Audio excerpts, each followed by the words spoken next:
Hi, this is Tom Payne, otherwise known as Jesus from The Walking Dead, and you're listening to The Walking Dead Talk Through.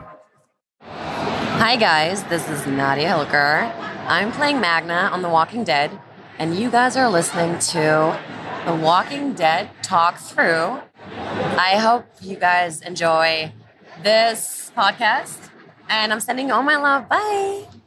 Hello, my name is Cassie McClincy. I play Lydia on The Walking Dead, and you're listening to The Walking Dead Talk Through. Yeah! Hey, I'm Lindsley Register, and I play Laura on The Walking Dead. You're listening to The Walking Dead Talk Through on Talk Through Media. Hey there, guys. I'm Callan McAuliffe, and you're listening to The Walking Dead Talk Through on Talk Through Media. That's awesome. Thank you.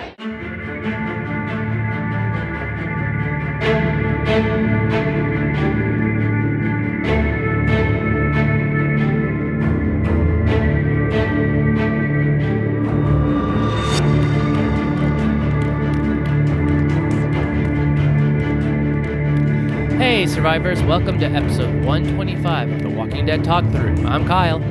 I'm Brian. I'm LT. We will be covering The Walking Dead Season 11, Episode 2, titled Acheron Part 2. But before we get started, we do have a special treat for Patreon subscribers. It's as an experiment. What we're going to do is basically take like what we record tonight and just basically with probably just a little few edits for when someone has to step away or anything like that, but just basically send you the raw feed, and then that way you'll be able to basically get the episode pretty much not too long after we recorded it. So you stay tuned for that, and hopefully it should come out in about probably within 24 hours, and then and then the podcast, when it gets published, that'll definitely be much later. But this is a good way to be able to just get it as fast as you can. And also, it is going to be pretty much our raw feed. So there's going to be, coughs, mistakes. Like, I'm not doing any editing whatsoever. So, it'll be a fun listen. And it'll be like the Zoom copy versus the the better copy of us talking.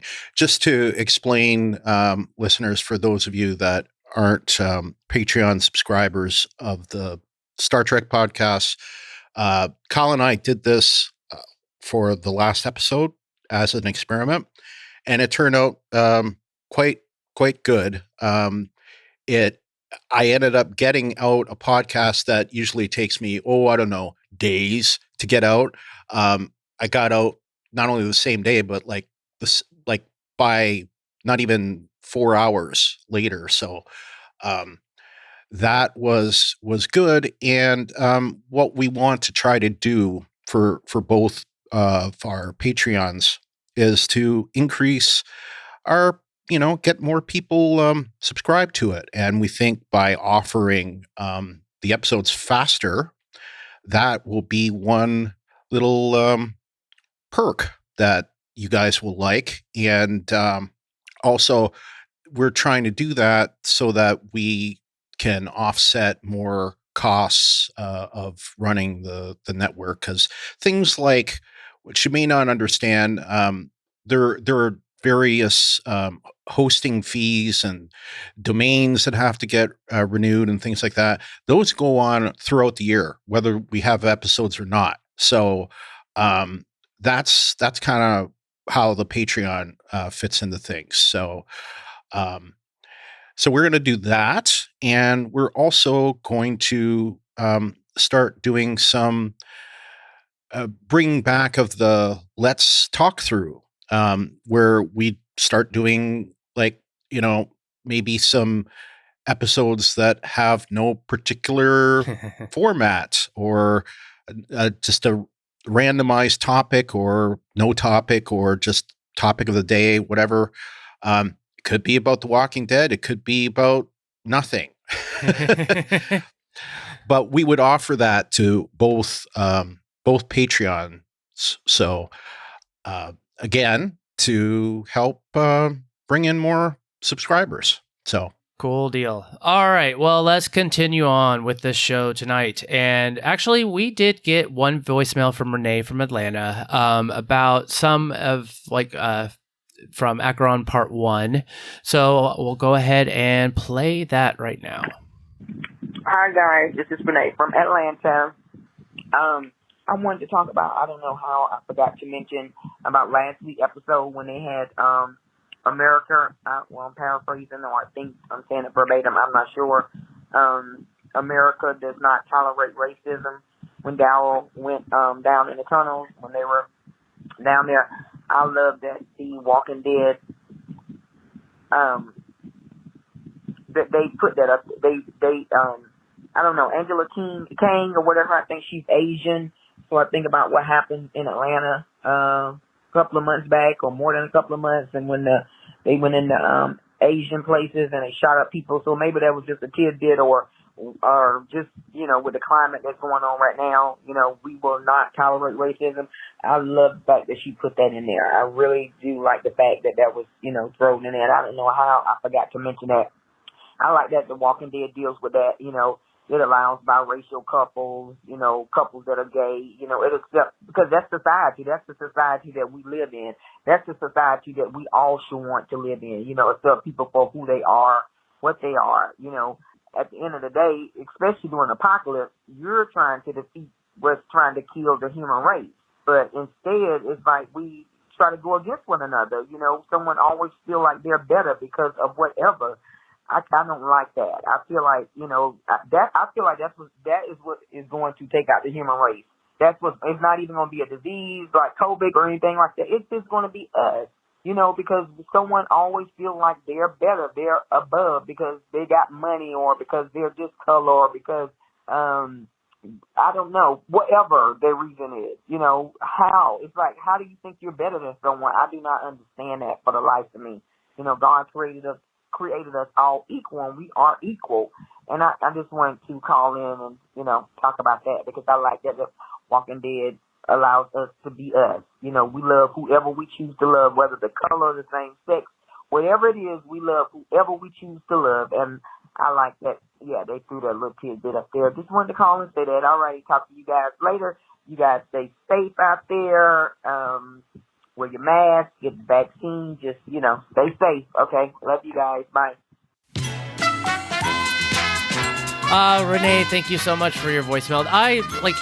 You made some good points. So I saw that right away, too, in that episode, where it's just like, oh, hey, yeah, it's like, it's, kind of like that nod to, like, just current events of what's been going on that we've been basically, seeing over the last, like, several years, if not forever. But, Walking Dead is definitely... they've always been very, doing their best trying to, be representative of, their fans, of just, stuff in general, having gay, a gay, couple as like a lead, those kind of situations and deals. And even The Walking Dead itself, it's like, or the zombie apocalypse, we're watching a show that is we're showing kind of like the ugliness of the human race, where it's like there is the jealousy, there is the power, struggles, there is one group thinking that they're more superior than the other. So it's like, they do a really good job bringing in those kind of elements and, stuff that, opens up dialogue. So, all right, well, let's move on then to the episode that we are talking about, which is The Walking Dead Season 11, Episode 2, Acheron Part 2. It was written by Angela Kang and Jim Barnes, who did, obviously, Part 1. And it was directed by Kevin Dowling. Now, I did some research on this guy, because I was like, who is he? Because we didn't have a chance to do any research on him last week. So I looked him up, and it turns out this guy is a very prolific director, TV director in Hollywood. He has 64 directing credits over the years, including shows, and this is not where the list ends. This is just a sampling. 13 Reasons Why, AMC's The Sun, Madam Secretary, Tom Clancy's Jack Ryan. I put this one in there because it is definitely a similar genre. The Strain, which used to be on FX. The Americans, Bosch, and I also saw Extant. And Extant is a show that used to star Jeffrey Dean Morgan. So maybe that's how they got hooked up there. So Yeah, there's some very good shows. yeah. All right, well, then we go into the description from AMC.com. It was Maggie's team travels via subway tunnel. Yumiko seeks expedited processing into the Commonwealth. All right, well, let's go into our ratings. LT, what'd you give this episode? Well, I gave Acheron Part 2 8.5 out of 10 shoes on the other feet. And I gave it an 8 in these United Townships out of 10. I really enjoyed this one, actually. I love the, darkness of it. It was it had a very sort of a noir, I guess, feel to it. Dark and damp. Anyway, I gave it a 9.3. Don't ask Maggie to tell you bedtime stories. Nice. But I also have to say, stabbed in the heart, and you're to blame. You give Gage a bad name. That's awesome. You did much better than my attempt at that last week. I had the right intention, but that was actually much better. Oh, goodness. All right. Well, that was our rating. So let's go into our listeners' ratings. And Glennis from Toronto gave it an 8 out of 10 subways and stormtroopers. And Renee from Atlanta says 10 out of 10. Negan is still a douchebag and he has to go. Yep. I have a feeling we're going to have words this week, Renee. All right. Well, let's go into our awesome sauce. All right. The first awesome sauce comes from Glennis from Toronto, and she says Daryl's takedown of the walkers to the music beat showed subway window to subway screen, sort of like watching it on TV screen within a TV screen. Renee from Atlanta says, man, the whole zombie scene on the train. I love when they have lots and lots of zombies. The scene on the train was all intense and the zombies coming in like a swarm of bees. I love when Daryl came through there shooting, and then he had his knives and whatever that thingy he used when they were fighting the Whisperers. It reminded me of the whole old school Walking Dead when we used to be terrified. And even though I knew my peeps were not going to die, I still enjoyed it. All right. Well, thank you guys for your awesome sauce. Let's go into ours. I guess we'll just go in order. So, Brian, you already. I just got one thing to say. Wow, Maggie, that was cold. Yeah, agreed. I kind of like, LT, you definitely have some that I had, basically kind of the same thing. So I'll just let you have those. But I did like seeing like Stephanie. Like finally getting to see this person, I wasn't even sure if like she actually, we were ever going to see her or she even existed or at least in that form of like, oh, her name actually was Stephanie or something like that. But the one thing I did, it was like, I don't trust her. So it was nice to see her, but this is the Commonwealth. The guys are just now, getting into into that group. And so it was kind of like, okay, cool. And she kind of gave off this kind of squirrely vibe. So I was like, I don't trust you. I think she had kind of a girl Eugene vibe. Yeah, and I think maybe that's why I didn't trust her, because I was like, I don't know. Well, we'll see. I'm sure I don't know if she's part, anything to do with the comics, which I doubt. But anyways, I just very untrustworthy person I am. Yeah, well, all I have to say is John Dory. Yes. You and Mark both did not want to trust John Dory. Yeah. And you were wrong. No, true. Yes. But I think just, this whole universe, this whole world, it's like, I just it makes you want to like not trust anybody that is not one of ours. So that's why it was like she had her little entrance in. She's all cute and like, you know, nice hair and this cute little flower or whatever kind of shirt or dress or whatever. And I'm just like, you know, Eugene's just, this is the girl he's been dying for, you know, and I don't know. I don't trust it. All right, enough of that. The next part was like, I was kind of agreeing, like, you know, the feel of this episode, it was really like good and dark and like just kind of had this real kind of a nice take to it. But I really liked where we were getting to see so much more of like, just, you know, like when Daryl's in the subway tunnel, it's like we're seeing all this graffiti about like, you know, what was going on. And obviously these looked like these are people from, you know, right after the fall of civilization trying to survive, and just being able to see like kind of like this new little insight of that part of the world or those people, and just kind of like what was going on. There was like that map that was on the wall, and it was like really interesting that it was like what seemed to be like kind of like maybe the exits or whatever. It was marked demons and like devils, and you know, it's like we call them walkers, and then, you know, we have names for other groups and stuff like that. But, you know, what does that mean? Like, what were they considering devils and what were they considering demons? You know, like humans or walkers. So I don't know. I really enjoyed that. You know, there was just like all these little clues of like, you know, it's like the mural with the people with the crowns, which I was like, I don't really understand what that is, because it was like, does it have anything that we've seen?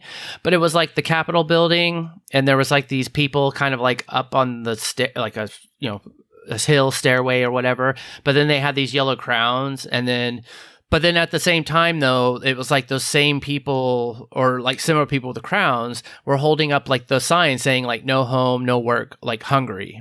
And so it was kind of like, who are these people? Why would, you know, are they anything to do with anything, or was this just like, you know, that some group that was around the time, or were they talking about the government, or, you know, who knows? And was this recorded before or sorry, was this painted before or after the fall of, you know, of civilization? Well, that's a good question, because like we don't know.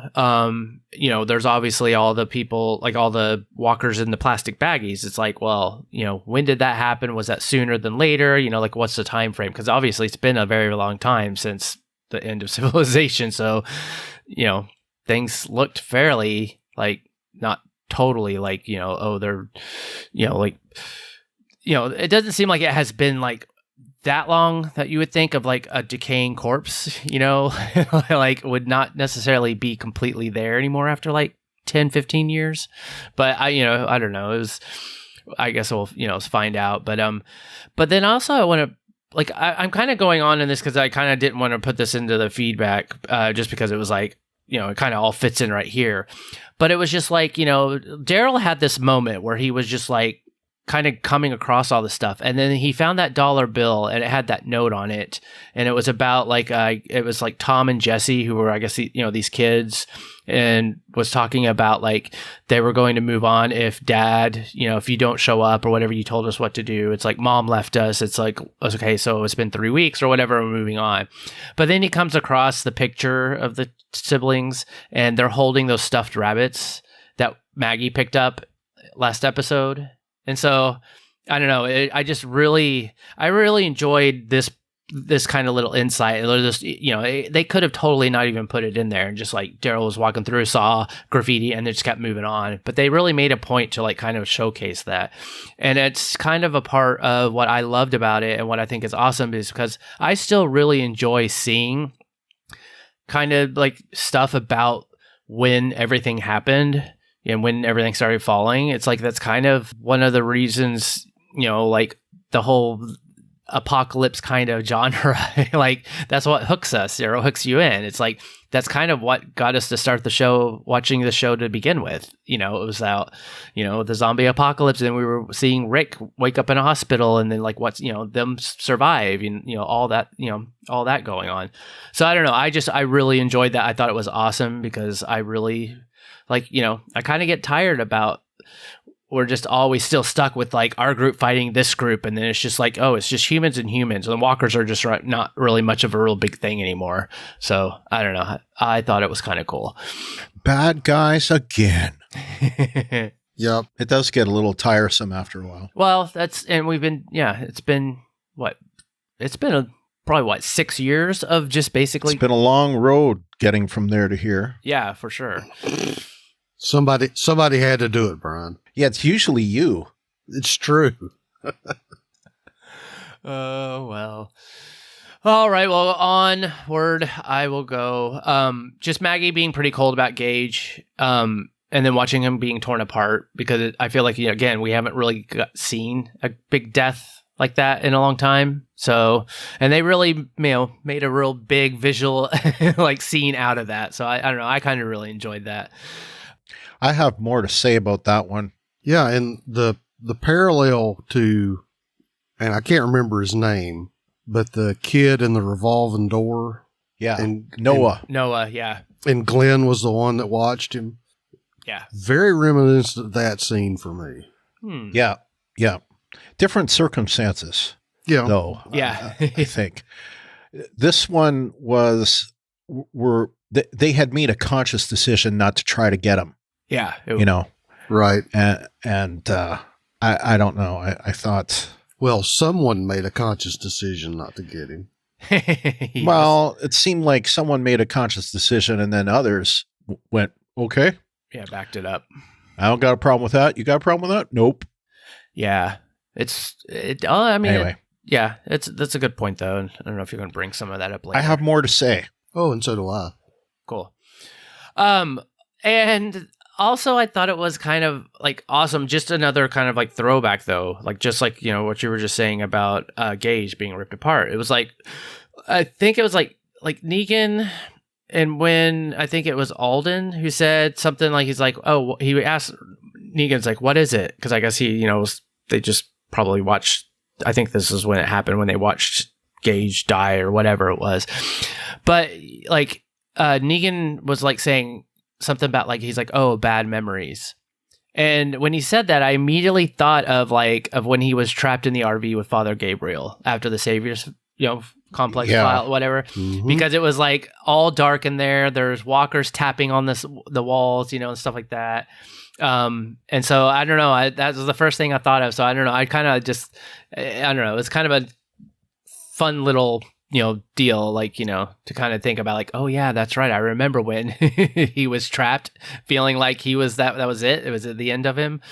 Yeah, but I don't think that's what he was talking about, because if he had, there would have been some kind of look or exchange between Gabriel and Negan, and I didn't see one.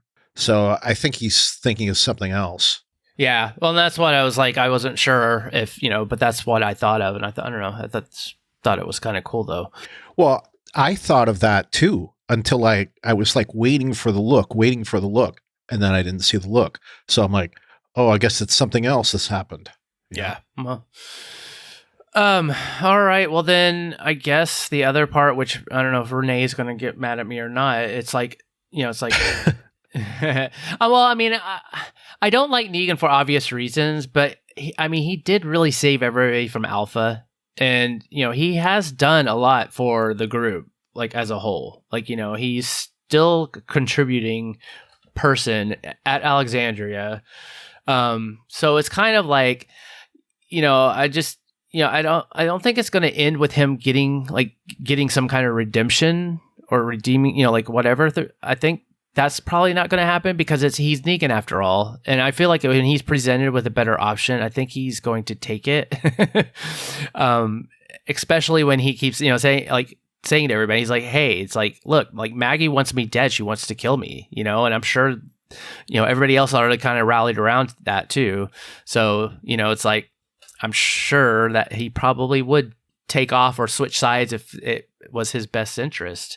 I just really like, but I do really like, though, the kind of like this arc or this story, or like what's happening with Negan, because it's like you kind of do have to give him some credit, and I feel like he's still he is horrible. He's done a lot of horrible things, but then so has everybody else in some way or fashion, and Oh, yes. so I don't know. I've given him a chance, and it's interesting to see this when we know so much of what he used to do. What I was going to say was that like how much there are similarities between Negan and Eugene. They're both, somewhat morally ambiguous, somewhat do the things that they do to, whatever they do to survive. I think Eugene is by whole a better person than maybe Negan is, but Negan's like, I don't know, he's not evil. He has some questionable morals about certain things, I guess you could say. And, I don't know. He's a very complex character and well drawn, both I think in the comics and in the TV show. He was originally pretty one track, but now he's 2 and now even 3 dimensions. He's just more layers. You peel the onion back and you just find more to him than meets the eye. Yeah, I totally agree with that part. So, oh, cool. All right. Well, that's all I had. LT, what did you have? Well, to continue on the Negan bandwagon. Sorry, Renee. Yeah, because I'll even go a little contrary to you, Mr. Malash, sir, is that I think that Eugene is far less moral than Negan. I think that Eugene, I think his moral code is far more flexible than Negan's, because even though they've both done bad things, I think that there are some lines that Negan won't cross. And I think if Eugene had the opportunity between saving his butt and doing something that would be viewed as reprehensible by everybody else, I think Eugene would do it. I think you're right. So I think that even though he is who he is and he's done what he's done, I think that, as I put in the notes, I think that he had quite an arc this episode, because at the start, everybody was going, well, how could you let Maggie go like that? And then she came back, and then Maggie turns right around and does the same thing to Gage, except I would say what she did to Gage was worse, because Negan let her drop with the horde coming, but she had avenues to escape, and Gage had none. Right. And on top of it, they were voyeuristic and not only let him get eaten, but watched him do it. Stood there and watched him. Mm-hmm. So, and then after fighting out of their way out of the train, the scene that got to me was not so much when Maggie gave Negan the gun, because she looked at him, handed him the pistol, and he knew what he had to do. Right. But when he gave it back to her, just the look on her face and the look on his face, I think I said at the beginning of the season that there may not be a redemption between the two of them, but there's going to be an understanding. Yeah. And I think we're there. Because you'll notice that his demeanor changed a little bit towards their expedition, but nobody was giving him a rash of crap either. Right. So I think that this is back to nobody wanted to give him a chance, and there were a lot of people who had hard feelings toward Negan, but they hadn't been living with him the time that they were in Alexandria. Right. And I think that this proved that he may still be Negan, but he's Negan on their side now. Right. And I think that has changed the dynamic quite a bit. Right. Yeah. And so, yes, I know that I'm probably the most pro Negan of the three of us, but right now, looking at the crew of characters they have left, I mean, he's still as good in a fight and in a scrap as, Daryl and Maggie and some of the others have been. So we'll just see what happens.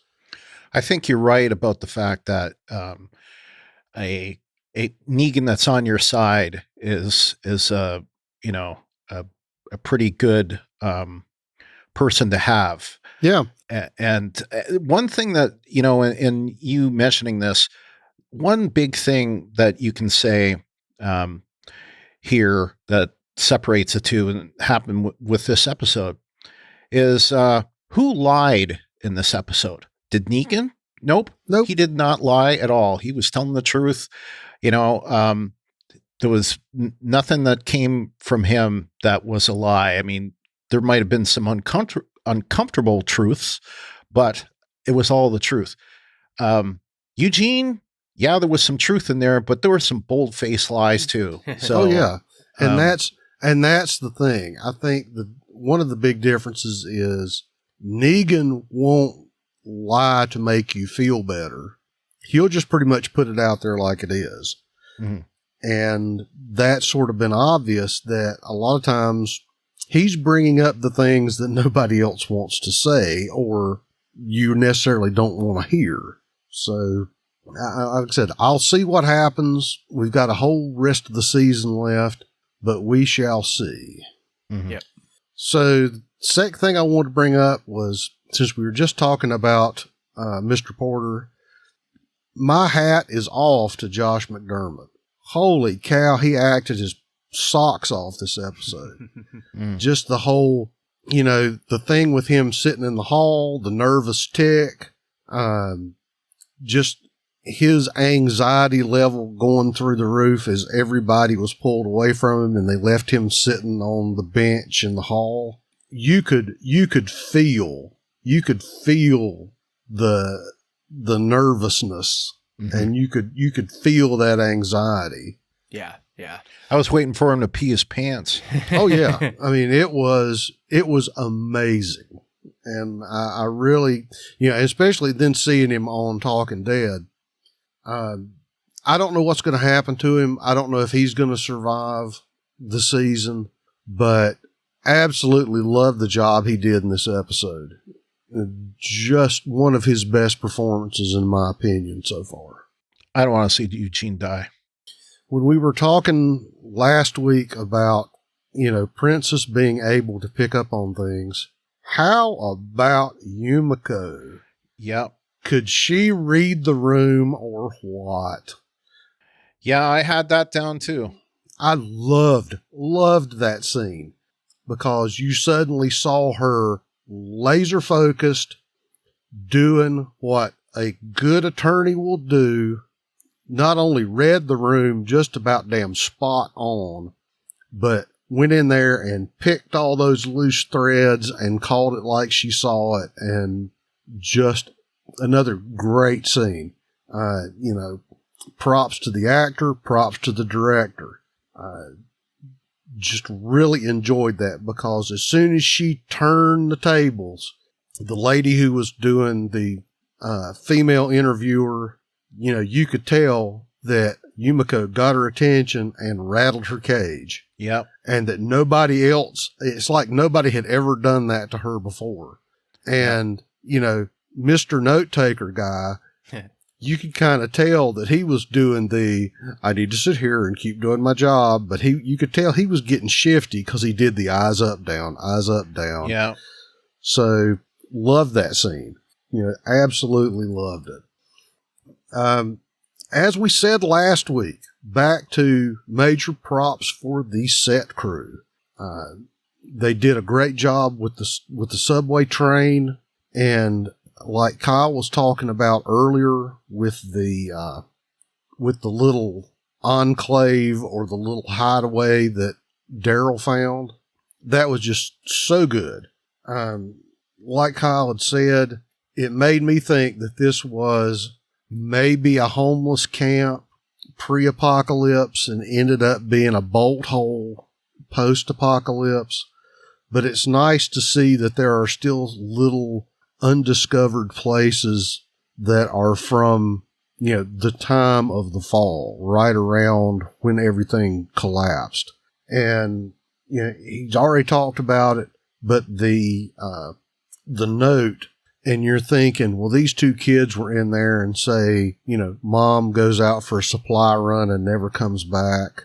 And maybe she got caught by a group of raiders or somebody else scavenging, and thinking about these kids by themselves. And I would throw out there, look at Daryl's story about him and Merle. So maybe the fact of two kids kind of on their own with no parents sort of struck a chord with him. Yeah. And we know that Daryl has dealt with various and sundry kids through the run of the show. Yeah. So I thought that whole set was really well done. And then, of course, Dog running into the tunnel and that whole tube fight.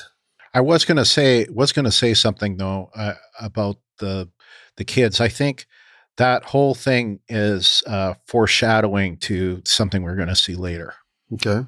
So that I'll get into that later, but so I like the scene after, Daryl found poor Roy in the tunnel, and just when things are getting bad in the car and you think that our group is, on the edge of being overrun, you got that whole scene of Daryl going all John Wick coming through the train. Yeah. Thought that was pretty cool. Renee had mentioned it. Them filming outside to watch him moving through the car. Really, really liked it. And as I'd said previously, talking about Negan, really liked the scene there right before the stuff I'm going to talk about in Watts and Weeks, when Negan gave the pistol back to Maggie. Just the unspoken exchange between the two of them. I thought that was well acted on both their parts, and I think it sort of cements my position that, I don't think there can be a reconciliation, but I think the two of them can sort of realize that they've got bigger fish to fry than their personal grudges. Yeah. Yep. I agree. Come to an understanding. Alrighty. Well, that was all. Let's go into our weak sauce. You're worthless and weak. All right. Well, we got one from Renee from Atlanta. I guess she calls this "don't care" sauce. She's like, I hate to sound if I'm not a compassionate person, but I really don't care about Gage, or whatever his name is. I didn't like him from the very beginning, so I felt Maggie made the right decision. He ran away and took the supplies. He didn't deserve for them to risk their lives for him. They should have pulled him in and pushed Negan out there. crying face. Well, I have more to say about that whole thing, but I will say, in support of what you said, Renee, you just knew that at some point Gage was going to buy a terrible death. He was going to get death, because he has been a crummy little kid the whole time that he's been on this show. Like, first time we see him, he's getting Henry in trouble, and picking on Lydia, and getting in fights at Alexandria, I think. And he's just a crummy adolescent, and you just knew that with him surviving the spikes and surviving the Whisper War and whatever, he was going to get killed at some point. It had to be something pretty spectacular, and he got a good one, So to me, he was always a good for nothing punk ass kid. So, yeah, okay. But as I say, I have more to talk about it later in my what sauce. All right. Well, LT, why don't you go on with your weak sauce that you had? Well, just to continue the riff on poor Gage, if you're going to let him go, you just don't have to stand there and watch him. I mean, I thought that was a little if we've already decided that he's not going to get in and we're going to sacrifice him to the walkers, I just felt like it was sort of not, it's like, yeah, we're not going to let you in, and now we're going to watch them eat you. Why don't we get some popcorn and watch? Yeah, I know. It's like, oh, yeah. See, that this is part of my weak sauce though too, is because I just didn't understand though what he was even talking about though. Like I kept kind of having like these moments because he was like talking about, like, I made a mistake and I won't do it again, and it's like he took the ammo. He took the ammo and ran away, and then lost the ammo and came back. But right, but without I mean the ammo. Right, but it's like, but he won't do it again. It's like, is this something that he's done before with Maggie? Like, that's what I didn't understand. It was like, why were you saying he is a punk ass kid and right, always in trouble or screwing up or something? He's done things like it before. Yes. Well, and I mean, it's the whole kid thing. Is that I know I ran away and I know I was chicken, but I won't do it again. I promise. Yeah, I guess I just didn't really understand that because it's not. I think he was just panicking, trying to get them to. He was begging for his life. That's what right. he was doing. Well, then what was the point of him calling her a liar? And then he stabbed himself. Like, it was almost this weird thing of like, I just called you out. You're a liar, and I'm going to like stab myself and watch you. Watch me kill myself in front of you. Like, I just didn't understand that at all. Well, I think it was sort of just the last immature temper tantrum. It's like, oh yeah, you won't save me? Well, I'll kill myself so you won't have to watch me get eaten by walkers. Well, right, but then wouldn't he have? He got eaten anyway. I know. Right. Well, but wouldn't he still have some kind of self-preservation though, and be like, okay, I at least have my 2 knives, and like we'll stab walkers and try to fight my way out? Most normal people would have. That I think if he'd have made a good show of it at least and gone down swinging, then maybe that would have been points in his favor if they got the door open. But the one thing I was curious about is, like, wasn't there a way to get between cars? Isn't there usually a way to get off between cars? Like, I don't know. Like there's space. Like, there's a space. Yeah, there's space between the doors. Right. So, if there's like cut some additional space or something and get out. Well, yeah, but it seemed like that this was an interior door. Right. That's what it looked like. Because most of the doors that were between cars, you could see there were 2 doors, and he was right up next to the other door. So I might have to go back and look at that again, but it made me think he didn't have a way out. Because there's no way he could have his nose pressed up against the door if he was in between cars, because he could just jump down and jump off the platform and run away. He would have had a better chance getting, because he's a pretty skinny kid, getting up on the handrails, right? And like, I don't know, suspending himself somehow so that maybe he'd stretch out across the handrails from one side to the other. Bust out a window. I mean, mind you, they could still reach up, but I don't know. You'd think that would have been a way to. Oh, I think there was probably that. Or bust out a window. There you go. Bust out a window. Yeah. Right. And like you said, he's a skinny kid. Yeah, exactly. I may not fit through the window, but he might have. Yeah. They wanted him to die, so he died. Yeah. And so he died. I think the next weak thing that I was thinking was, okay, they're in a train car. Now, the train car by its nature sort of funnels the walkers into what, at best, a 2x2 line, that if you backed up and had, I don't know, longer pointy things, I mean, if they had any staves or anything. So why was this such a big deal if they're coming down the aisle? I think that if you'd have just picked which lane had the fewest walkers, you just have your rear guard watching your back and you push through because it's a contained space. It's like we were talking about, choke points at doors. You can't have all the walkers bum rushing you if they have to come through a door. Right. So you use the door to your advantage, and you take the walkers out systematically as they come through the door. We've seen this happen before. Of course, we've seen it fail a few times, but it just makes me think of, if you're trying to clear the train, use the train to your advantage. Right. And it just seems like there were a couple of scenes where they were like just panic. And they kind of lost their head. Also on that same round, I was thinking, you might want to save a few of those buckshot rounds there, Father Gabriel.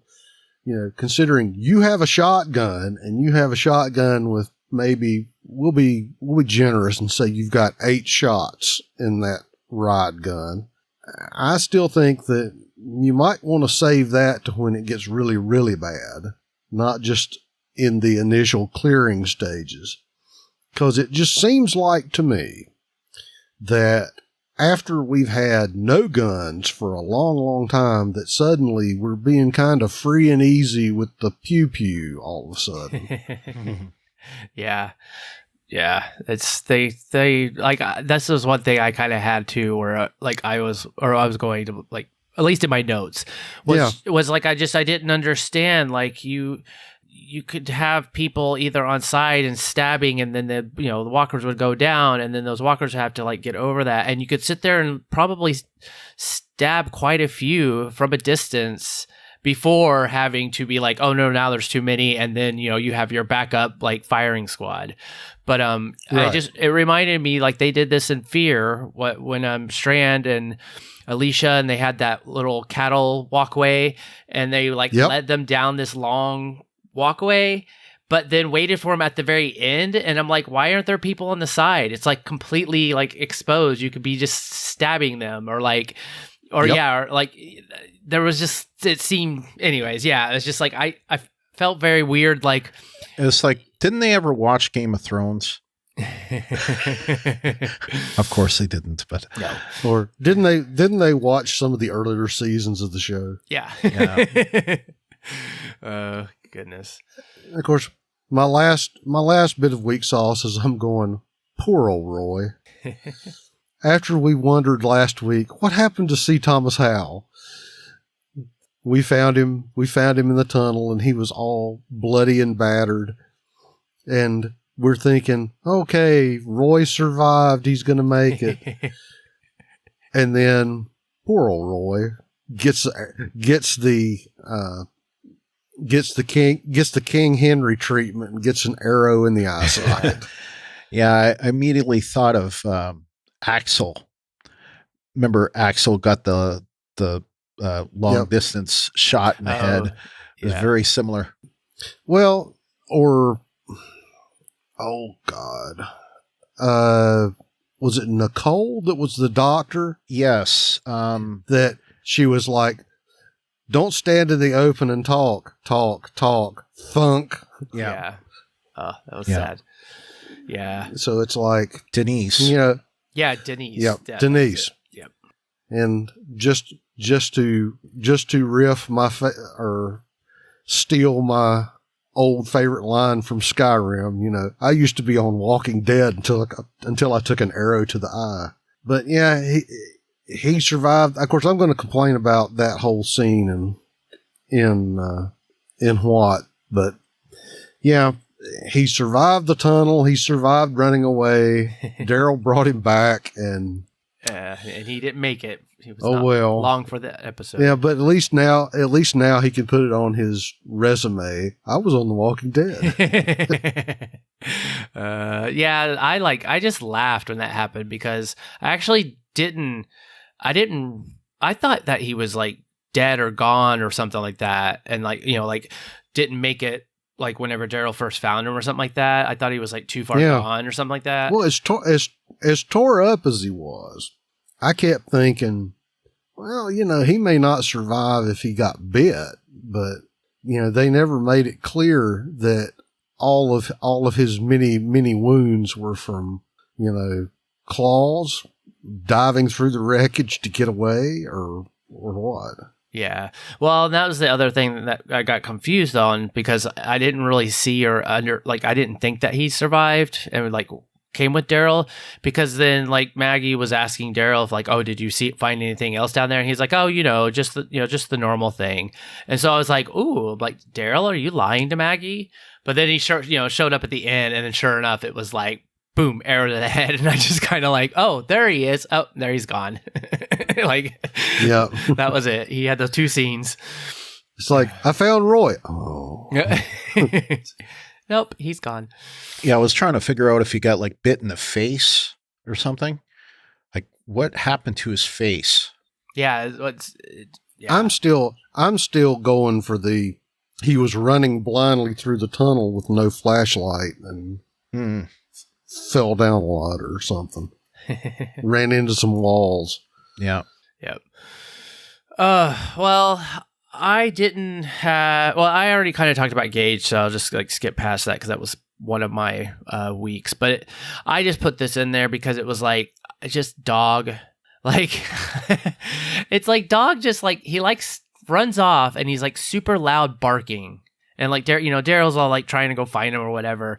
But then like whenever Daryl gets out of the tunnel and like gets into the room where he ends up finding Roy or whatever, like then Dog just like comes out of nowhere barking and then jumps on this walker and like attacks it.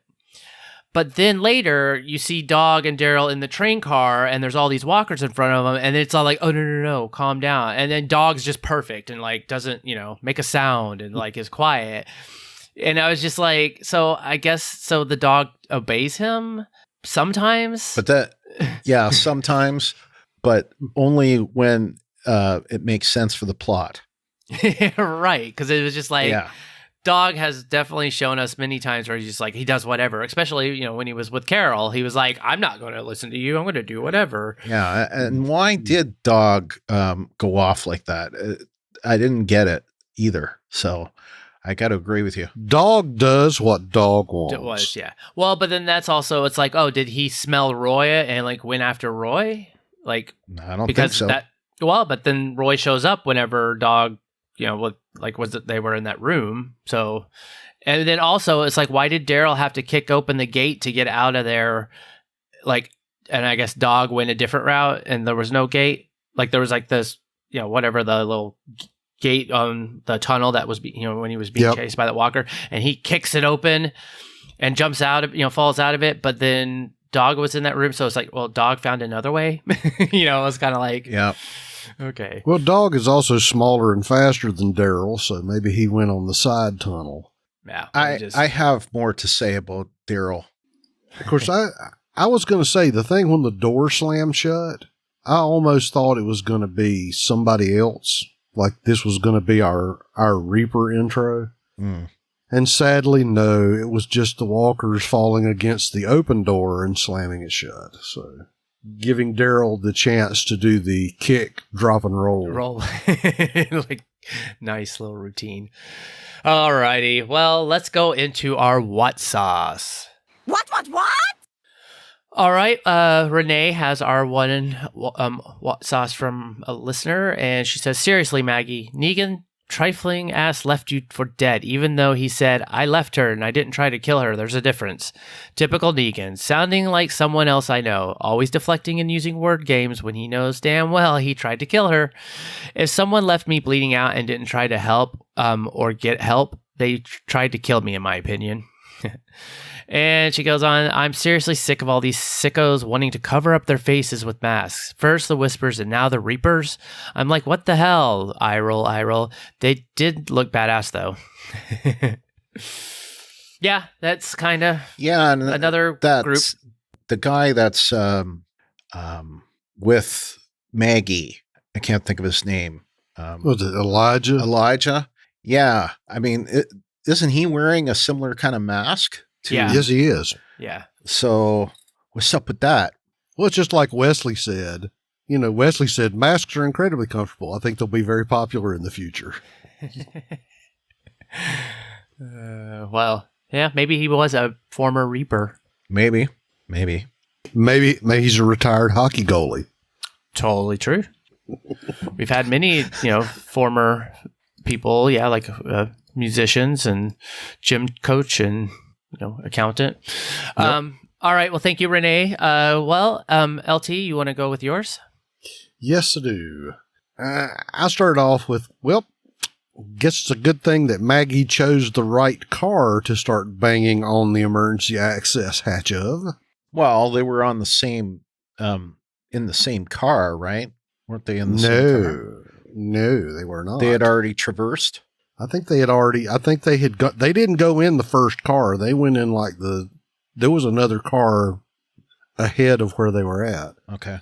Yeah. So like I said, I'm glad she chose the right car. I guess she just waits to see if it's like thump, scrape, or, normal cadence walking above her head.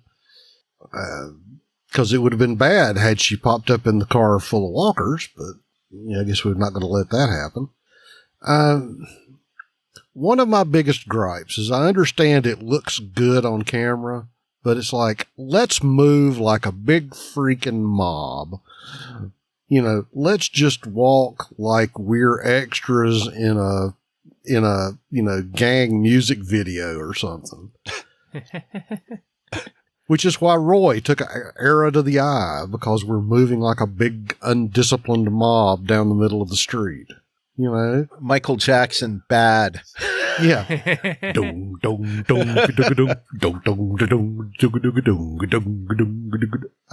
Seriously, I understand it looks good, just like the last scene when you see the Reapers walking down the street, except they were in more of a V formation, but it's still a big freaking mob in the middle of the street.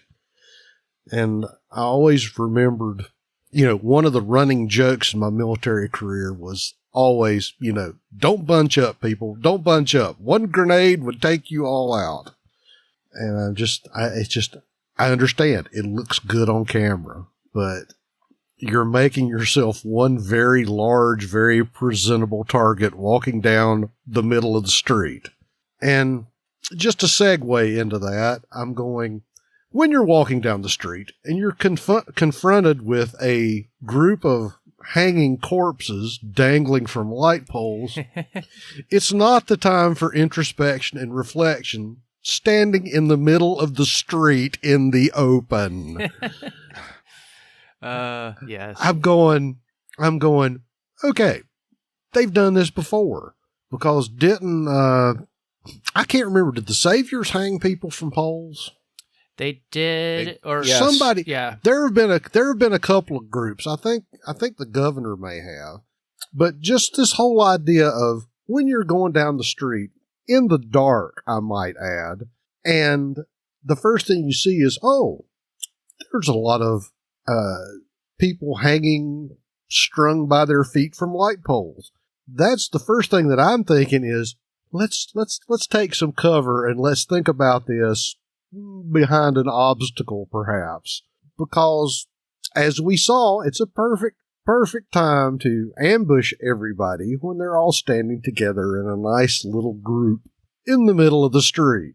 Yeah, I've always felt like it's like, did something happen to everybody's eyesight? Because there's not only were they people there were people hanging, and obviously here's some bodies hanging upside down from, the tree or wherever.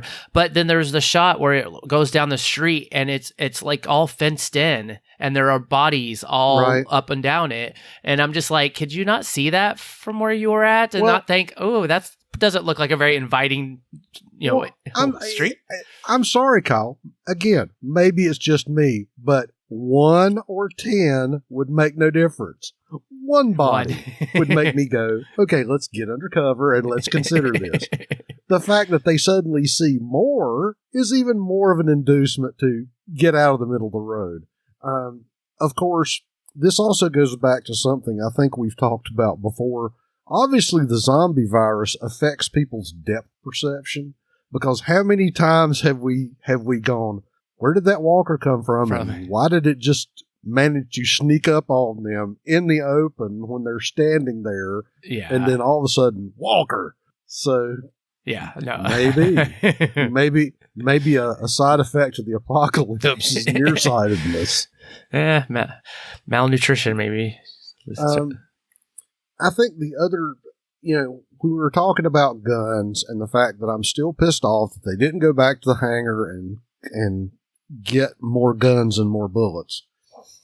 When Maggie was like, oh, well, there's whatever she said, was it Cedar Grove or Cedar Junction or wherever it was they were going. And she said, oh, it's a supply depot that Georgie put out that's got bullets and food and all kinds of stuff that we may need.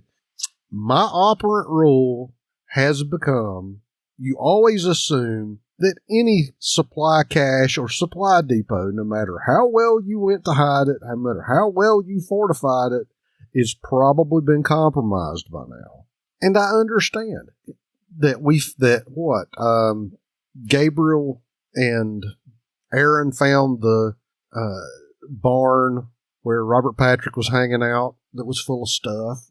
And there was the warehouse in Fear that Daniel was living in. Yeah. Yeah. That there are still little nuggets of caches and supply places around, but when she's like, "Oh, well, we'll just go there," the first thing I thought of was, "Yeah, how much you want to bet somebody has already?"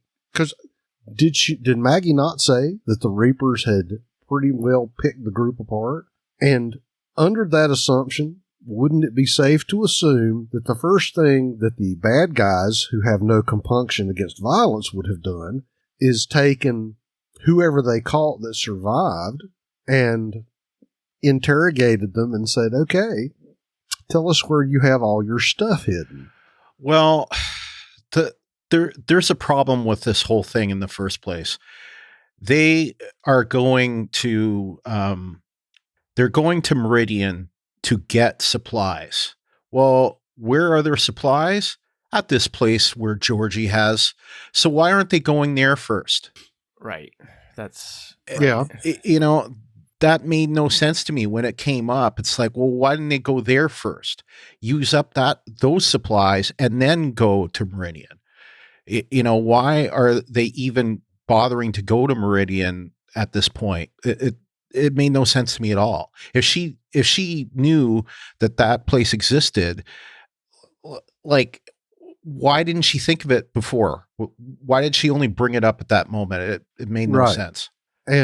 Or is the move to go to Meridian, is there an ulterior motive perhaps?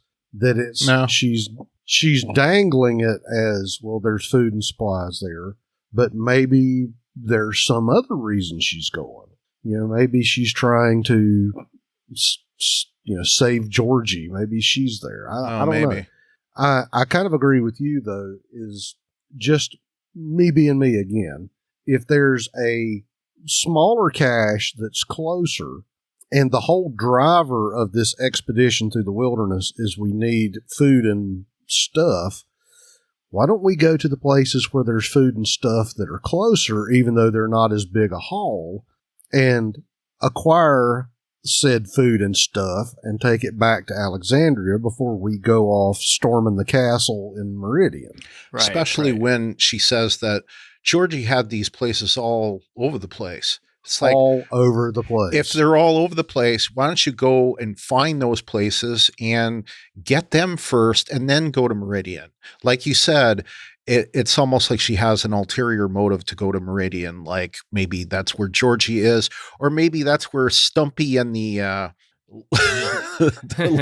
don't know that story. Oh my God. Anyway. Yeah. That's where Stumpy and little Ray Ray are. I just think that if you're making the big push for Meridian, you're losing sight of the big picture, which is what you're selling it as, is why you're doing it. If there are other smaller supply caches around. Right. And this is like, this is exactly what I was going to say about it too, though. But now that you're bringing it up, it's like, well, maybe maybe there's an ulterior motive and maybe Georgie's, at this other place or whatever. But then it also is like, well, then if Georgie, like, is she still alive? It's like, are there other people out there that are like what Maggie did and went with Jordy to go find other people, you know? And I don't know. It's just like, you know, it's like, is there another side of this story that she's not, like, we're just not being told about, which is also kind of stupid because it's like, you came back home to Alexandria, you know, and it's like that first time when she first showed up and we knew about the Reapers, and then she like didn't say anything about it to anybody until like, you know, however many episodes later to all of a sudden, oh yeah, by the way, there's this group that totally wiped out our old place. And you like, Daryl was like talking to you and that, you know, whatever that one place was, you know, they were hiding, and it's like, and you're like, you look like you like are scared or like you're like whatever, and he's like, you okay, what's going on? And you're like, oh, nothing. And it's like like no one wants to talk to anybody anymore. And it would be like, thanks, Maggie, that little bit of information would have been useful maybe 2 episodes ago. Right, or a whole season ago. Anyways, they like to do that. Yeah, but that's the thing, man, is that it just seems like that we're going at cross purposes. And the other side is, if you know somebody is chasing you, and I guess maybe she thinks she's been gone long enough that she thought Alexandria was still intact and strong, because I don't think she didn't know about the Whisperers. So maybe she was bugging out, going back to her old haunts to try to get some more help to go back and save her new buddies in Meridian. She did know about the Whispers because she read that letter, which is why she read the letter. She came back. Yeah, so she knew that they were under attack, or like there was, you know, this and that, and that's why she came back. But and obviously, she must be propelled by vengeance as well to try to, you know, that's one reason why she wants to go back to Meridian, to get the Reapers, you know. Yeah. Mm-hmm. Yeah. And since you mentioned Game of Thrones already, you know, she must have a list longer than Arya Stark. Yeah. You know, the you know, gonna kill Negan? Check. Gonna go back and get Meridian? Check. Gonna take out the Reapers? Check. I just want to see what's going to happen. Yeah. Well, hopefully we'll find out more, because if this, I'm getting bugged just thinking about it, because I'm like, okay, now we have to know more about Georgie or whatever's going on, because otherwise it's like, why? Right. And I'm gonna say it now that I'm really glad in a way that AMC is letting you see the episodes early, but doggone it, there are people that are already posting spoiler trailers for episode 4. Mm-hmm. Oh, really? Yeah. I haven't seen them. I'm resisting the temptation, but I'm going, oh, you. Yeah. Because those of us, I've seen it on YouTube. They're talking about the episode, like, you know, on Sunday night, you know, shortly after the episodes aired on AMC. And it's like, don't talk about it yet. It's like, come on. You know, I still don't have AMC Plus yet this time around. I may get it. The reason why I don't or have it yet is because of the other podcasts we're doing, and you know, it's like there's no benefit to getting it if I don't have time to watch it. So, although I'll tell you, this week I found I would have really liked to have it because I really felt the pain of having to watch it with all the commercials. Right. I couldn't fast forward. Well, it's like you said, Brian, that people are posting that stuff on YouTube, and you know, as I'm watching my normal YouTube fare of sovereign citizen videos and cysts, I just keep running into all these YouTube's, you know, all these Walking Dead spoilers, and I'm like, you know, I got to resist. And what's bad is, of course, they write something in the thumbnail and something in the thing, and I'm like, you know, avert my eyes. I cannot look. Avert my eyes. Scroll past. Yeah, that's part of it. I stay away from all social media anyways to begin with, but I don't like I'm never on YouTube, and like on Twitter, I pretty much, like, if I see anything, I just skip. Well, and I admit I watch a lot of stuff on YouTube, and especially the Talk Through Media podcast, which come to YouTube before they come to your regular podcast distribution. Unless you're a Patreon member. And then you can get them even sooner. Hint, hint. But I think it's your turn, Kyle. Yes, let's keep moving. Okay, well, I just had little things because I kind of had some of the similar things that everybody else has brought up. But I didn't notice, though, is like when Daryl, runs into Roy, he goes and kills those two walkers and he, pulls his knives out and he, does his little moves and, stabs him in the head and whatever. But then he turns around to go up to Roy and then he, drops him on the ground. And I kind of was like, hey, don't you want to keep those with you? You can just re-sheath them? But he just No, the blades are bloody, and you've got to wipe them off before you put them back in the right. scabbard. This is the ZA. You're oh no, I have to wash them in the sink before I can put them back. I don't know. I just was kind of you have to sterilize them first. Don't you know that, Kyle? Oh, whatever. No, it's just to make sure that if you put a bloody knife back in the sheath, then it's going to rust. And you have to spend time scrubbing off the rust so your blade doesn't turn into a big red, unsharpened piece of iron. Right, but whatever. I thought it was just stupid because we don't see them washing their knives after every kill. So, yeah. I don't know. I saw somebody go wipe it on the walker's leg or something. Well. And I'm not catching that part then. Well, the other part was so it popped up after Gage obviously got torn apart, but it was do walkers stop eating people when they've turned? Yes. So yeah, okay. Because they're no longer tasty humans at that point. They're icky zombie. Right, and it's just I don't, it just always kind of, I don't know. I kind of was forgot about that, but also don't feel like I've really noticed it or seen it. But it was kind of he gets up and I'm oh, he's turned. And I'm weren't they just eating him? So I don't know. I thought that was huh? Okay, I guess so that's the walkers the thing. were going, nom, nom, nom, nom, nom, nom, nom. Oh, this smells bad.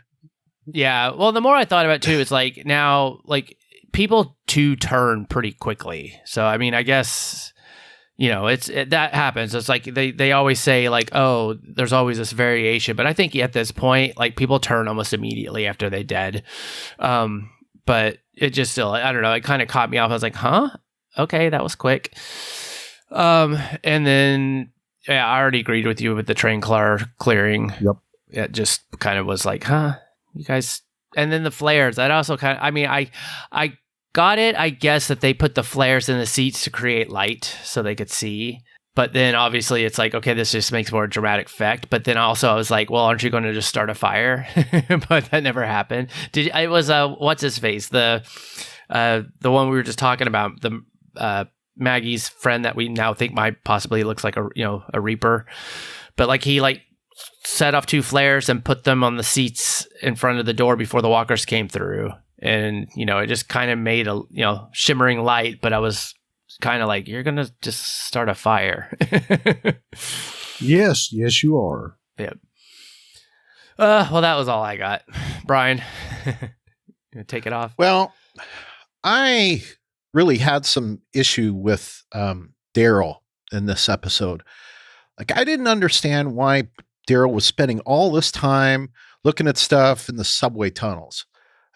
Hasn't he seen stuff like this 100 times in the zombie apocalypse over the years? This is not new stuff. They've seen, apocalyptic messages written on things for 10 plus years. This is not new. So why is he looking at all this stuff? And yeah, it's creepy, but okay, it did get kind of better later, but oh, wait, now I know why.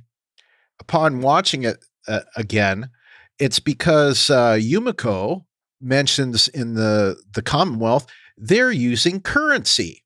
Well, he finds that $100 bill with the kid's, message.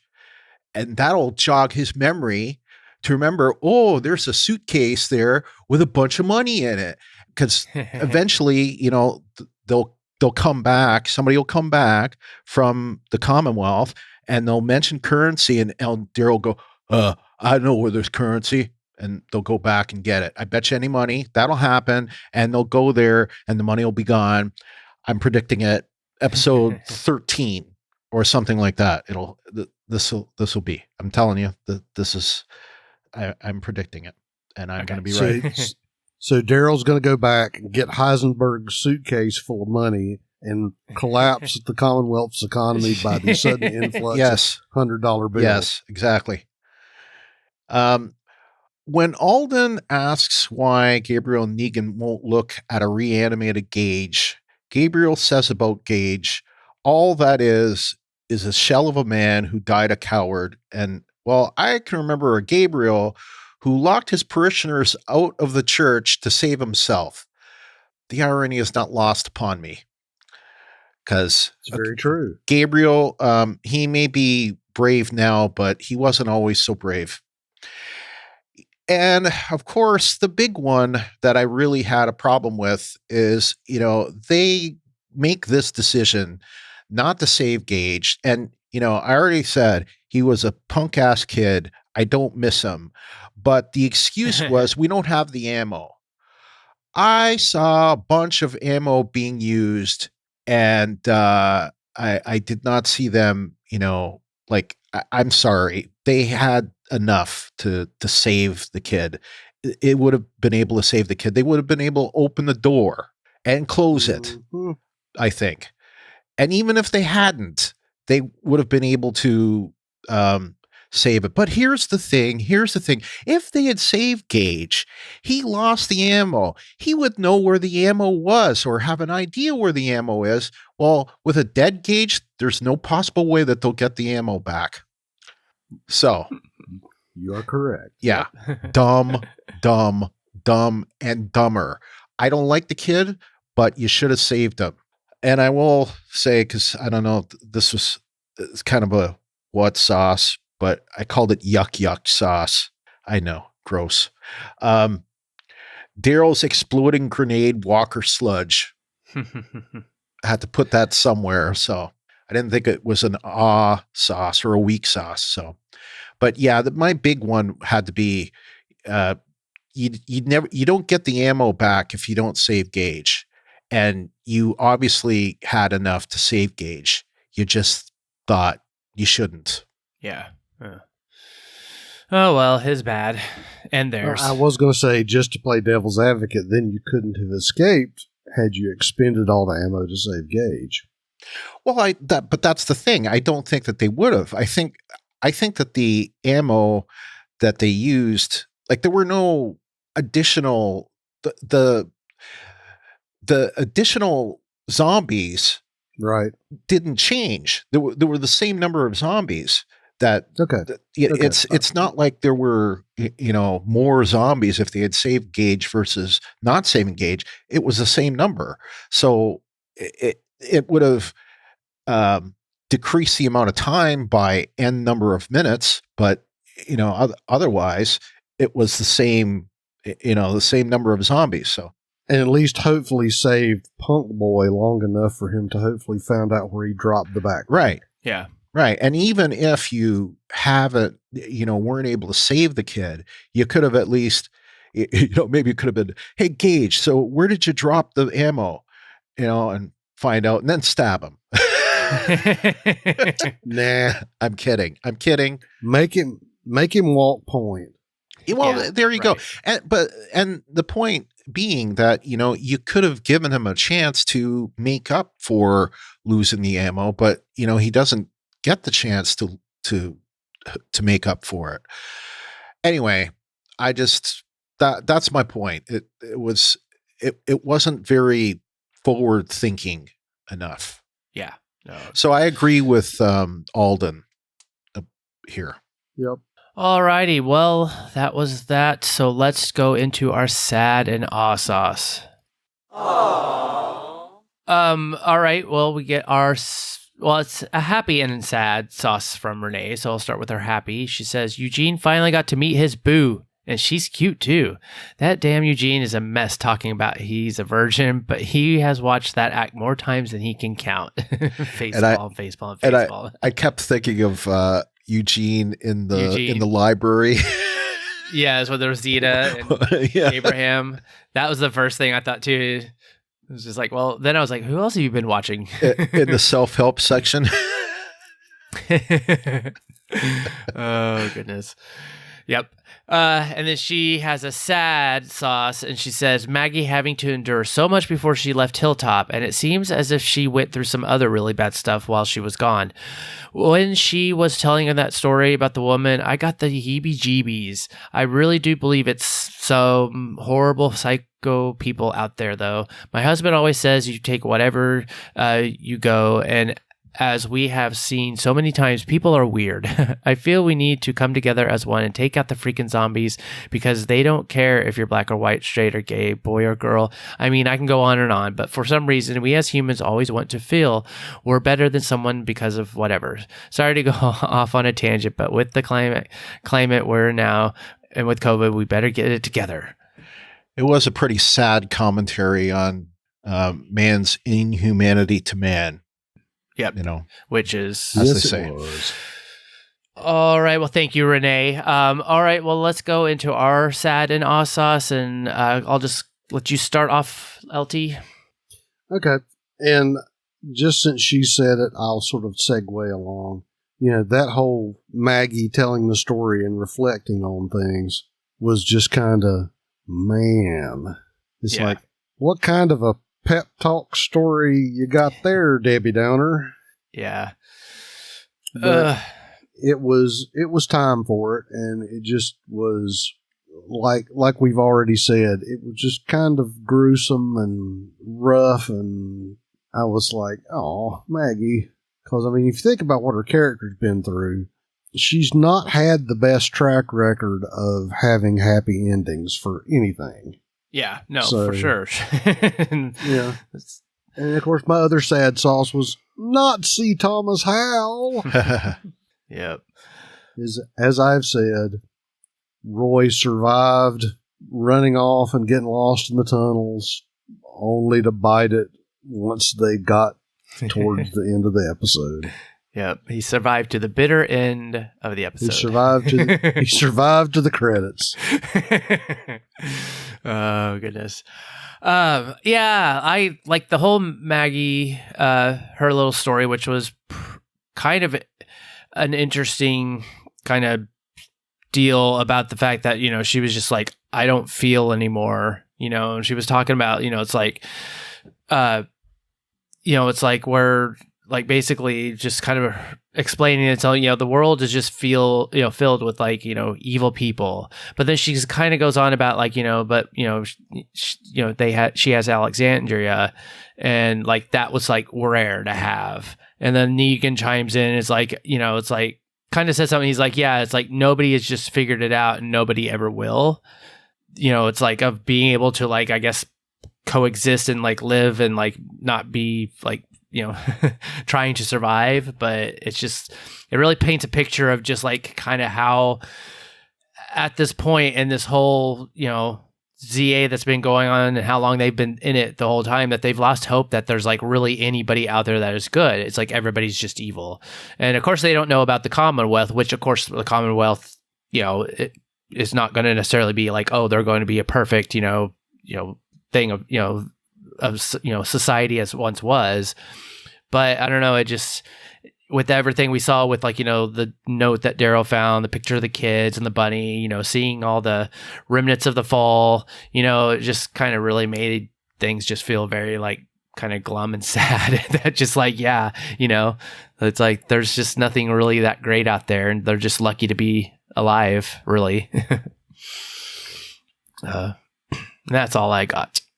All right. Well, we were getting ready to go on with your sad aw sauce, but I don't know if you already kind of said anything. No, I didn't even get into it really. Other than I just simply said, well, that was some story, Maggie. That's all. I had to say, because I thought it was so like it had sad upon sad upon sad that I just kind of tuned it out after a while because it was just so bad that I couldn't hear it all in one sitting. And then I didn't get to like I did like 1.5 watchings this episode roughly. So I didn't get to the point in the episode where she told the story and right. So but like it's like, first she talks about, some people where their arms and legs have been taken off and, but they were, Oh, the thing about the people in the attic. yeah. And then, she realizes, well, if they're still alive, that there must be some food, it's like, man, that's cold too. That was the other thing about her saying that she's cold. I was kind of going, I don't know if this is quite the remember the Titans, fire the team up speech that I would have picked. Yeah. But or maybe she thought that things were bad enough that she had to get it off her chest. Yeah. I mean, or maybe somehow this was going to inspire everybody to survive. And it's just, again, it's one of those weird things when you think about some of the things that we've seen in the show and realizing that there are still levels of, there are still levels beyond it. There's more than cannibalism and more than, just bashing someone's head in, kind of unceremoniously and what and wearing the skin of someone's face and all, like there are other levels beyond that to it's just it was sad and just like I would have hated to have seen that and Maggie that would leave a scar on you that I don't think would ever completely close, All right, well, let's get into our feedback. We can talk about it. Done talking. Time to listen. All right, Renee from Atlanta has our first feedback, and I'll start with that. She goes on and says, listen, I don't like how they're trying to make Negan and Maggie coexist together. I don't like it at all. Cuss face, cuss face, cuss face. Maggie allowing that young man to die is not the same as Negan leaving her to die. Negan killed Glenn, and that's it. He has to die, period. Point blank. Oh my God, Eugene and Stephanie, heart, heart, heart, heart. They gave me all the feels. Overall, it was a solid episode. Negan has to die. I do not like how they're trying to make us feel like it's okay for Maggie and Negan to coexist together. If someone beat my sweet, kind husband's head in with a bat because he wouldn't bow down to them, I would never, ever forgive them, and I would definitely not be able to coexist with them. Never, ever, ever. Negan trying to kill Maggie and she's acting all nonchalant is definitely a suspension of disbelief, because how do you trust someone like that? Then they turn around and give him a gun? I roll, I roll, I roll, I roll. I'm so happy we're going to finally get to see the Commonwealth. I think Ezekiel is going to be okay because they have doctors there. Princess is already talking about how fine Mercer is, and he is definitely that. The Reapers look real creepy, and hanging the men from the trees was definitely creepy.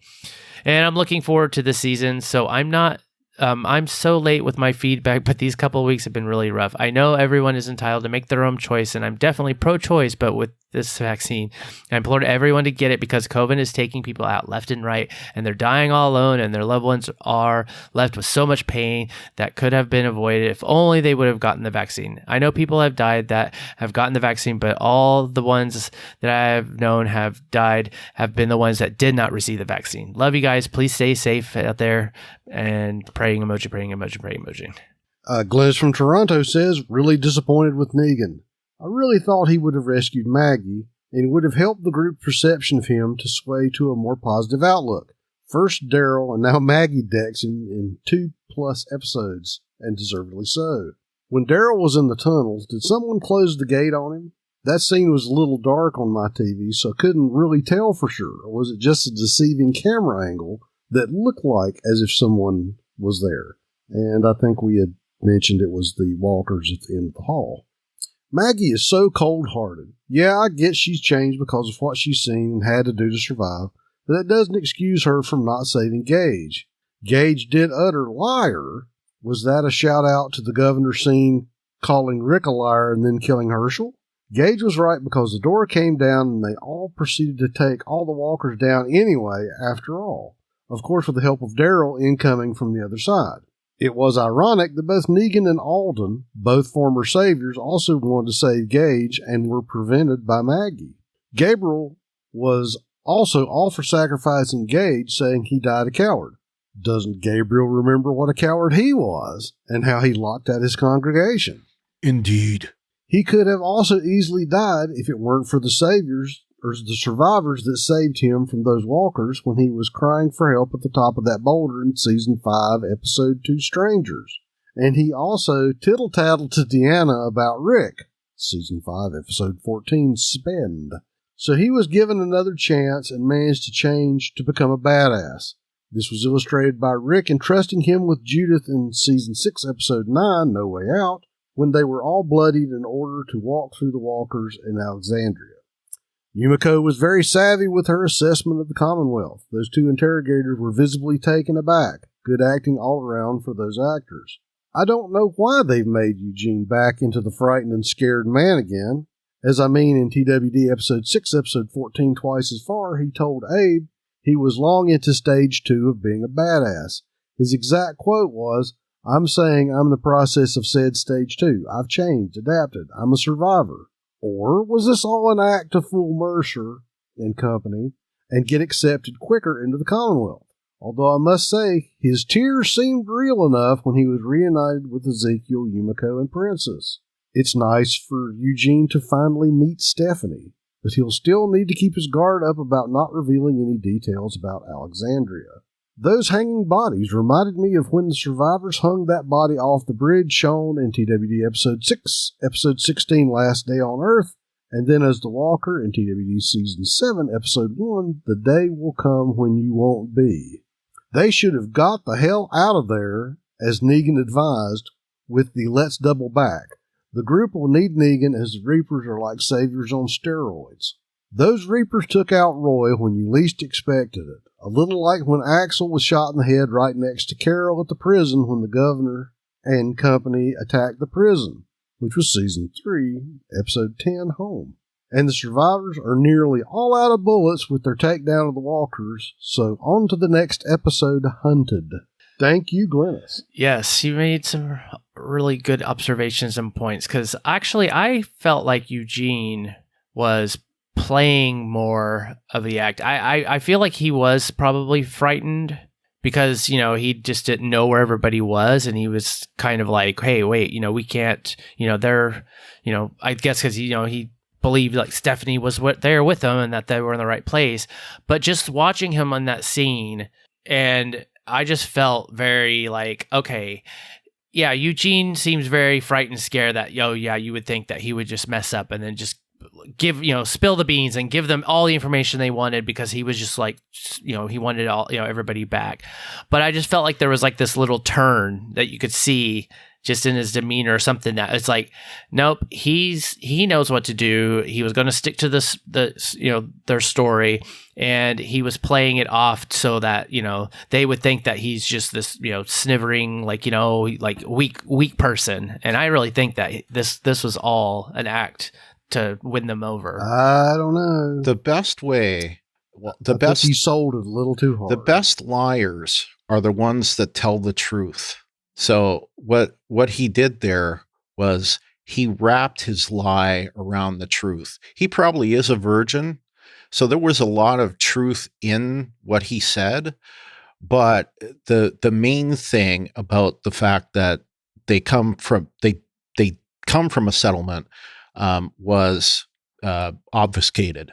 So he told some truth and let that out, became vulnerable about that stuff to hide the fact that he, to hide Alexandria from them. So that's my take, is that he hid the truth in a he hid the real truth in a lie by telling the truth, if that makes any sense. So there are two truths that in there. So yeah. No, I guess we'll see. Yeah. All right. Well, thank you, Glynis. That leads us into our own notes. I didn't really have anything, and I think we've hit quite a bit of like what I kind of had. But did you have anything, Brian? It was just the one thing.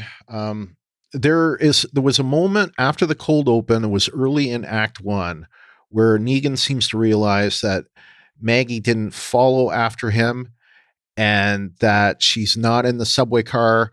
And I think he realizes if she survives, he's in a whole new level of revenge with her. But, of course, that kind of works out in the end. So I guess everything worked out okay. All right. Well, that was, you have anything else, LT? Just want to nope. Check before we go. All right. That takes us into our news, ratings, and info.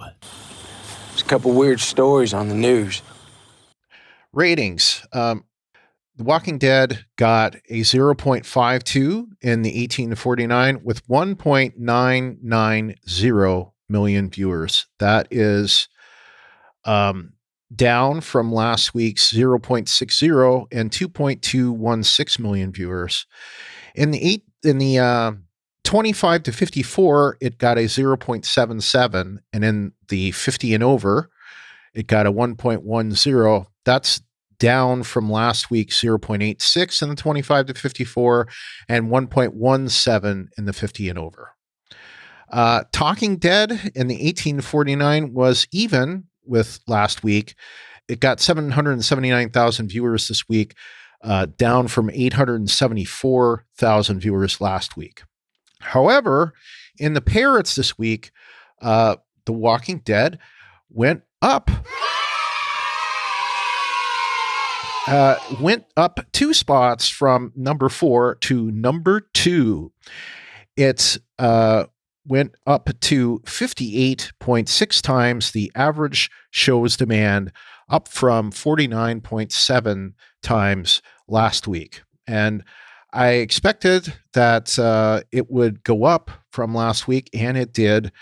And I wouldn't be surprised if the trend continues as the season goes on, with this being the last season. We'll see. It may kind of tail off a little bit and then rise again. But this is a good showing for the show at number 2. And of course, perennial number 1, SpongeBob, got an 83.3 times, and that is up from last week's 82.5 times the average demand of a show. So I don't know what the average show is, but anyway. Can anyone dethrone SpongeBob? Well, it's funny though that The Walking Dead leapfrogged over My Hero Academia and Titans this week to get to the number 2 spot. So it's pretty cool. It's got a long ways to go to dethrone SpongeBob, but SpongeBob is SpongeBob. It could do it. It could do it. All right. Well, LT, why don't you take us out and tell us how people can interact with us? All right. We want to encourage you to follow us on Twitter and Instagram. That's at Walking Dead TTM.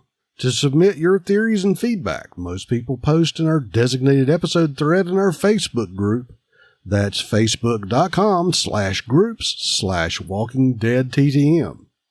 You can also email us at walkingdead@talkthroughmedia.com. On our webpage, you can utilize our feedback forum, which is talkthroughmedia.com/feedback. You can leave us a voicemail at area code 216-232-6146. As we've already said this episode, all of our new episodes are on YouTube. Just search for Talk Through Media and remember to subscribe and click that bell to get notified when we have new videos. These videos will go out first before the podcast does. And it will go out after the Patreon one goes up. That's correct. Yep. So Patreon's the best way to get it right when it's almost, as soon as I can get it up there. And patrons, you'll have to let us know what you think of this new feed once you hear it. All right. To support us, you can like and review the Talk Through Media page at facebook.com/talkthroughmedia. The best way you can support us is in our Patreon. You find that at patreon.com/walkingdeadtalkthrough. Like we were saying before, we're going to start doing a new thing for our Patreons and basically taking what you're listening to now, which is almost just a raw recording of us recording the podcast with all the glitches and fun stuff. That's going to go up on the Patreon first before editing the podcast and getting that done. So if you want to check it out, stay tuned. We'd also like to thank our Patreon supporters, Clint McCall, Renee Murray, and Lawrence Todd, the guy over there. Remember that Clint and Renee will be getting an early version of the episode this week that we just talked about. Be like Clint and Renee. Yes. Join Patreon. Subscribe to us in Apple Podcasts or your podcast clients of choice. And while you're there, give us a rating or review. You can also leave us a review at podchaser.com. And there you can rate individual episodes or the whole podcast as a whole. Remember to share our posts on Facebook and Twitter when we post them, or tell a friend. Word of mouth is the best way to get us new listeners. All right, where else can we be listened to, Brian? Because I know we have something coming up. Tomorrow? Yep. We have a little podcast called the Star Trek Lower Decks podcast that Kyle and I are doing, and sometimes LT, if he can join us. We've covered the first 3 episodes, and patrons got the same kind of thing this time around. So they got an early access episode. And both Patreon feeds will be getting, like I say, new content. They'll kind of be different topics. Just if you like us, you'll like listening to those. So at least $1 a month will let you listen to them. So help support us. Help support some of the expenses of the podcast. But we'll be covering Star Trek Lower Decks episode 4 it's episode 4 this week, right? Of season 2. So all right. Well, our next episode is The Walking Dead season 11, episode 3, Hunted, written by Vivian Say and directed by Frederick E.O. Toy. Description from AMC is Maggie's team gets hunted by the Reapers. Carol, Rosita, Magna, and Kelly set off to catch horses. So until next time, I'm Kyle. I'm Brian. And I'm LT. And this is The Walking Dead Talk Through. Good night, everyone. Good night. Good night.